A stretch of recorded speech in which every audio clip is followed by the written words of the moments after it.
Hello dear student, तो स्वागत है आप सभी का आपके अपने YouTube channel Lokesh Rahul academy पर। तो आज चैप्टर 3 मैट्रिक्स शुरू होने वाला है, तो जल्दी जल्दी से जुड़ जाइए, वीडियो को शेयर कर दीजिए अपने दोस्तों के साथ में, जिसकी आज हम पढ़ने वाले हैं मैट्रिक्स के बारे में।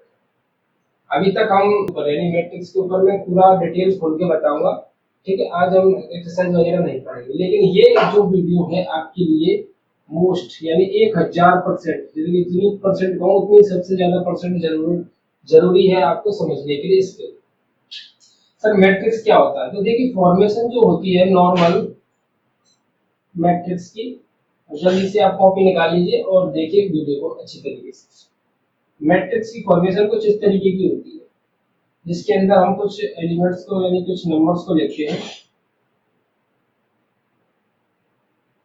ऐसे, इसको बोलते हैं मैट्रिक्स। यानी इस तरीके से बड़े बड़े बड़े ब्रैकेट्स होते हैं जिनके अंदर कुछ नंबर्स दिए हुए होते हैं, इसको बोलते हैं मैट्रिक्स, ठीक है। ये फॉर्मेशन होता है जनरल जनरल फॉर्मेशन, समझ सकते हो। ऐसा लिखा जाता है, ठीक है, ऐसा लिखा जाता है मैट्रिक्स को।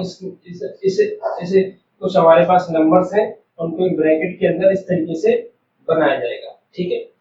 अब इससे आगे की प्रोसीजर क्या है, इससे आगे का प्रोसीजर क्या है सर, ये जो इस तरीके से होते हैं, इस तरीके से कॉन्सेप्ट्स हैं, इनको आप लोग सभी लोग याद रखेंगे और समझेंगे एक तरीके से। जैसे मैं बताता जा रहा हूँ उसी तरीके से आप अपनी कॉपी पे नोट करते हुए चलेंगे। ये जो होता है इस तरीके से, जो लेटे हुए फॉर्मेशन में है, एक लाइन फॉर्मेशन में है, इनको बोलते हैं हम रो। क्या बोलते हैं? रो। इनको क्या बोलते हैं? रो बोलते हैं। जैसे कि फर्स्ट रो, इसको बोलते हैं फर्स्ट रो, इसको बोलते हैं सेकंड रो, इसको बोलते हैं थर्ड रो। इनको क्या बोलते हैं हम सब? रो बोलते हैं सर, ठीक है। ये कॉन्सेप्ट्स हैं, ये जो आपको समझने हैं, ठीक है। ये मत सोचना कि ये वीडियो सर बेकार में आप लोग बना रहे हो, नहीं, ऐसा नहीं है, बहुत ज्यादा जरूरी है। प्लीज ट्राई टू अंडरस्टैंड, ये बहुत ज्यादा जरूरी है, इसको जरूर देखिएगा। ये कॉन्सेप्ट्स हैं, और ये जो आपको इस तरीके से दिख रहे हैं, एक खड़ी हुई फॉर्मेशन में इस तरीके से 2 5 6 8 2 4 9 4 6, इस तरीके से, इनको बोलते हैं कॉलम। क्या बोलते हैं इनको? कॉलम बोलते हैं, ठीक है। ये तो हो गया फर्स्ट कॉलम, ये हो गया सेकंड कॉलम, ये हो गया थर्ड कॉलम, ठीक है। ठीक है, इनको बोलते हैं कॉलम। जो खड़ी हुई अवस्था में है इस तरीके से, लंबे लंबे जो दिए हुए हैं ये इस तरीके से, इनको बोलते हैं कॉलम। और जो लेटी हुई अवस्था में लाइन फॉर्मेशन में, इनको बोलते हैं रो, ठीक है। इनको बोलते हैं row, first row, second row, third row. तो ये तो चीज समझ में आ गई कि अब मैट्रिक्स के अंदर क्या चीजें होती है। तो मैट्रिक्स के अंदर सर दो चीजें होती हैं, एक तो होता है रो, एक होती है कॉलम। कॉलम होते हैं खड़ी हुई, रो होते हैं लेटी हुई, ठीक है। चलिए, तो अगर मैं पूछूं कि फर्स्ट रो के एलिमेंट्स कौन से हैं, एलिमेंट्स एलिमेंट्स इनको हम नंबर्स को क्या बोलेंगे? इन नंबर्स को बोलते हैं एलिमेंट्स। क्या बोलते हैं? Elements. Elements of first row, तो बताइएगा कितने होंगे एलिमेंट्स ऑफ फर्स्ट रो? तो हम बोलेंगे 2 8 9। कौन से होंगे? 2 होगा, 8 होगा, 9 होगा। अब मैं बोलूं कि elements of column, first column, first first column के एलिमेंट्स बताइए, तो आप लोग लिखोगे 2 5 6। क्लियर? ये हो गए फर्स्ट कॉलम के एलिमेंट्स 2 5 6। सेकंड कॉलम के एलिमेंट्स 8 2 4। थर्ड कॉलम के एलिमेंट 9 4 6। ये हो गए थर्ड कॉलम। अगर मैं कहूँ थर्ड कॉलम थर्ड रो के एलिमेंट, तो आप बोलोगे 6 4 6, यानी कि लेटी हुई फॉर्मेशन वाले हमारे रो है और खड़ी हुई फॉर्मेशन वाले हमारे कॉलम। क्लियर? क्लियर हुआ कि नहीं हुआ? तो ये तो है जनरल फॉर्मेशन के अंदर क्या चीजें आती है मैट्रिक्स के अंदर। सर एक रो आता है और एक कॉलम आता है। प्लीज इसका स्क्रीनशॉट लीजिए, इसको नोट कीजिए। फिर हम चलते हैं ऑर्डर ऑफ मैट्रिक्स, ठीक है। फिर हम चलते हैं ऑर्डर ऑफ मैट्रिक्स। कोई भी डाउट क्वेरी रह जाती है तो प्लीज मुझे कमेंट बॉक्स में जरूर कमेंट कीजिए।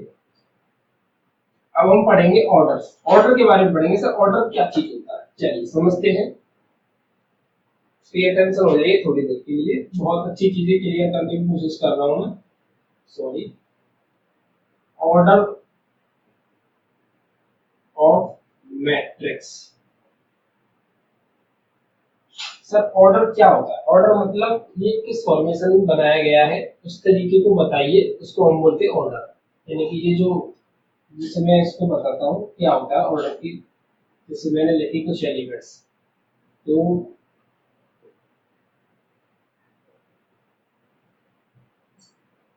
मैंने ये लिख दिया, ये एक मैट्रिक्स है जिसके अंदर रो भी है कॉलम भी है।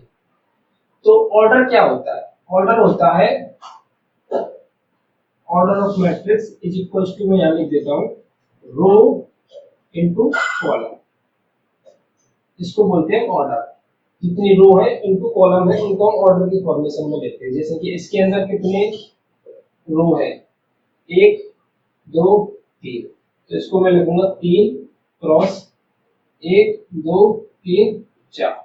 तो ये जो मैट्रिक्स दिया हुआ है इसकी जो ऑर्डर है वो कितनी की है, 3/4 की। 3/4 का मैट्रिक्स है ये हमारा, ठीक है। अब जैसे इसकी मैट्रिक्स की जो रो, जो आपकी ऑर्डर निकल कर आई है वो होगी आपकी 3/4, ठीक है। इस तरीके से हम ऑर्डर को फाइंड आउट करते हैं किसी भी मैट्रिक्स का। जैसे मैंने और एक एग्जांपल लिखूं, इसकी मुझे ऑर्डर बताइएगा कितनी ऑर्डर का है ये, इसका ऑर्डर बताइए कितना ऑर्डर है इसका। तो मैं पहले रो को गिनूंगा, कितने रो है, 1 2 3 4, तो 4 रो है, 1 2 3 4, 4 कॉलम है। तो 4/4 की मैट्रिक्स है ये। कितने की है, 4/4 की मैट्रिक्स है ये। रो को हम ज्यादातर इससे एम से प्रदर्शित करते हैं यहाँ पर, और इसको एम से डिनोट करते हैं। तो एम क्रॉस एन बोलते हैं। यानी ऑर्डर क्या होता है हमारा, एम क्रॉस एन। यहाँ एम हमारी क्या होती है, रो होती है, और एन हमारे क्या होते हैं, कॉलम्स होते हैं। क्लियर हुआ? तो ऑर्डर कैसे निकालना है, सिंपल। ऑर्डर कैसे निकालना है, आपको पहले रो को गिनना है कितने हैं, आपको कॉलम को गिनना है कितने हैं। Row into column is equals to order. तो मैट्रिक्स का ऑर्डर कैसे निकालते हैं, आई होप आपको समझ में आ गया होगा। बहुत छोटा सा टॉपिक है, ज्यादा बड़ा टॉपिक नहीं है, ठीक है।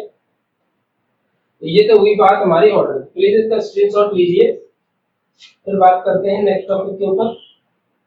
नेक्स्ट टॉपिक क्या है अपना, चलिए जल्दी से इसका स्क्रीनशॉट लीजिए प्लीज।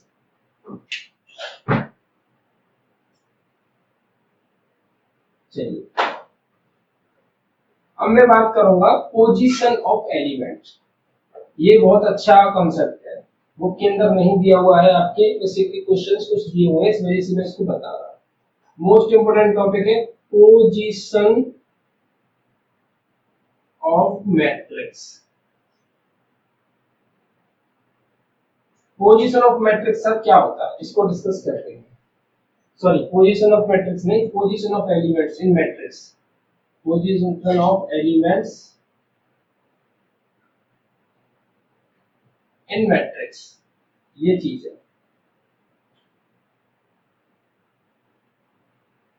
मैट्रिक्स के अंदर किसी भी एलिमेंट की पोजीशन क्या होगी, ये हमको बताते हैं। चलिए अब इसको मैं डिस्कस करता हूँ, बहुत अच्छे से समझिएगा प्लीज। देखिए 5 4 6 3 2 1 5 8 3, मैंने कुछ ऐसे कुछ नंबर्स रैंडमली ले लिए हैं, आप कुछ भी ले सकते हो। अब मुझे पोजीशन बतानी है कि सर इसके अंदर एक डिजिट है, मैं इसको 5 को हटा देता हूँ, इधर भी क्लिक कर माइनस का अलग अलग कर देता हूँ, माइनस के बाद, ठीक है। और तो कोई सिमिलर नहीं है। ये मतलब नहीं है कि सिमिलर नहीं आ सकता, बिल्कुल आ सकता है, कोई दिक्कत नहीं है। मैंने क्वेश्चन को एक्सप्लेन करने के लिए इनको सिमिलर नहीं लिया हुआ। अब बात करते हैं कि इसके एलिमेंट्स की पोजीशंस क्या होगी। तो मैं कहूं कि सर ये जो 8 है, ये जो 8 है ये किस पोजीशन पर है, ये जो 8 है वो किस पोजीशन पर है। हमारा एक मैट्रिक्स है A, तो इसकी पोजीशन को डिफाइन कीजिए कि 8 जो एलिमेंट है इसके अंदर उसका पोजीशन क्या है। तो मैं क्या कहूंगा सर कि ये कौन सी रो के अंदर है, सर ये है दूसरी रो के अंदर, ठीक है। और कौन से कॉलम के अंदर है, सर मैं कहूंगा थर्ड कॉलम के अंदर है। 8 का जो एलिमेंट है मैट्रिक्स के अंदर, पहले मैं देखूंगा कौन सी रो में है, सर दूसरी रो में है। फिर देखूंगा कौन से कॉलम में है, सर तीसरे कॉलम में है। तो मैं कहूंगा a second row third column equals to 8 है। ये हो गई 8 की पोजीशन। 8 की पोजीशन क्या है, second row third column, second row third column, second row third column. 8 वाले की पोजीशन क्या है, सेकंड रो और थर्ड कॉलम। इसी प्रकार अगर मैं आपसे कहूं कि 6 की पोजीशन क्या होगी, ये 6 है, इसकी पोजीशन क्या है, तो मैं कहूंगा थर्ड तो रो हो गई, क्या हो गई, थर्ड तो रो हो गई, और फर्स्ट क्या हो गया, कॉलम हो गया। A31 क्या है ये, A31 है।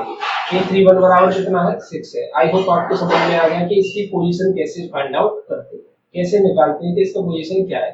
अब जैसे मैं आपसे कह रहा हूं कि आप निकालो सर A32 निकाल के बताओ मुझे कितना होगा। तो A32 का मतलब है कि पहले वाली जो 3 लिखी हुई है इसका मतलब है रो, ठीक है। तो तीसरी रो, तो तीसरी रो कहां पर है, ये वाली है तीसरी रो, और ये क्या है, कॉलम, सेकंड कॉलम। तो सेकंड कॉलम हो गया ये वाला, तीसरी रो सेकंड कॉलम। तो नंबर कौन सी की बात हो रही है, एक वाली की, तो इसका मान हो गया 1, यानी इसका वैल्यू कितना आएगा, A32 का वैल्यू आएगा 1। फिर एक और एग्जांपल लेता हूं, इसके अंदर दूसरा क्वेश्चन हो गया ये है, ठीक है। अब मैं बोल रहा हूं आपसे सर इसके अंदर A32 निकालो। तो अब ये A32 का क्या मतलब हुआ, A32 का मतलब हुआ कि थर्ड रो सेकंड कॉलम। अब प्रॉब्लम ये है इसके अंदर थर्ड रो है ही नहीं, तो इसका मतलब इसकी कोई वैल्यू नहीं आ सकती, not defined, not defined, clear. अब मैं लिखता हूं A21, A21 बताइए सब, A21 की पोजीशन क्या है। तो मैं पहले बात है, दो जो लिखी हुई है इसका मतलब है रो, दूसरी रो, एक जो लिखी हुई है इसका मतलब है कॉलम, दूसरी रो फर्स्ट कॉलम, तो दूसरी रो फर्स्ट कॉलम कौन सा एलिमेंट है, 4। आई होप आप समझ गए होंगे कि अब तत्वों की पोजीशन ऑफ एलिमेंट्स क्या चीज है। प्लीज इसका स्क्रीनशॉट लीजिए, अगर कोई डाउट रह गया हो तो प्लीज मुझे कमेंट बॉक्स में कमेंट जरूर कीजिएगा।